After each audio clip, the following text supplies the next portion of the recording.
तर ही दोन्ही दृश्य आपण पाहतो आहोत। उत्तर मध्य मुंबईचे दोन्ही उमेदवार त्यांनी आपल्या मतदानाचा हक्क बजावलेला आहे। भाजपचे उमेदवार आहेत उज्ज्वल निकम, तर काँग्रेसच्या उमेदवार वर्षा गायकवाड यांनी देखील मतदानाचा हक्क पार पाडला। तर उत्तर मध्य मुंबईचे उमेदवार उज्ज्वल निकम आणि वर्षा गायकवाड या दोघांनी देखील मतदानाचा हक्क बजावलेला आहे। देशाच्या विकासासाठी मतदान करा असं आवाहन उज्ज्वल निकम यांनी केलंय।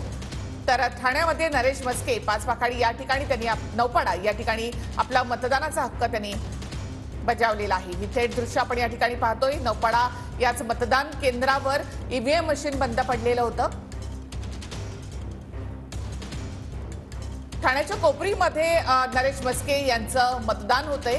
याआधी ठाण्यातल्या नौपाडा या ठिकाणी 7 वाजल्यापासून ईव्हीएम बंद पडलं होतं। पाऊण तास त्या ठिकाणी मतदान झालं नाही, त्यामुळे नरेश मस्के त्या ठिकाणी पोहोचले होते। त्यांचं मतदान कोपरी या ठिकाणी आहे आणि आता ते आपला मतदानाचा हक्क या ठिकाणी बजावत आहेत। ठाणे लोकसभा मतदारसंघामध्ये नरेश मस्के विरुद्ध ठाकरे गटाचे राजन विचारे असा जोरदार सामना पाहायला मिळतोय। नरेश मस्के यांनी देखील एकूणच प्रचारामध्ये चांगलीच आघाडी घेतलेली पाहायला मिळाली होती आणि आता शिंदे गटाचे उमेदवार असलेले नरेश मस्के हे ठाण्याच्या कोपरीमध्ये आपल्या मतदानाचा हक्क बजावत आहेत। नरेश मस्के यांनी आपल्या विजयाचा विश्वास व्यक्त केलेला आहे।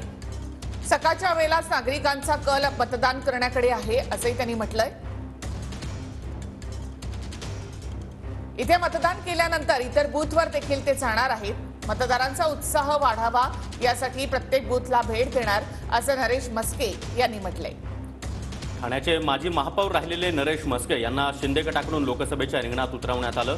सुरुवातीच्या टप्प्यामध्ये ठाण्यामधून महायुतीचा उमेदवार कोण हे सांगण्यात आलेलं नव्हतं, मात्र नरेश मस्के यांच्या गळ्यात उमेदवारीची माळ टाकण्यात आली।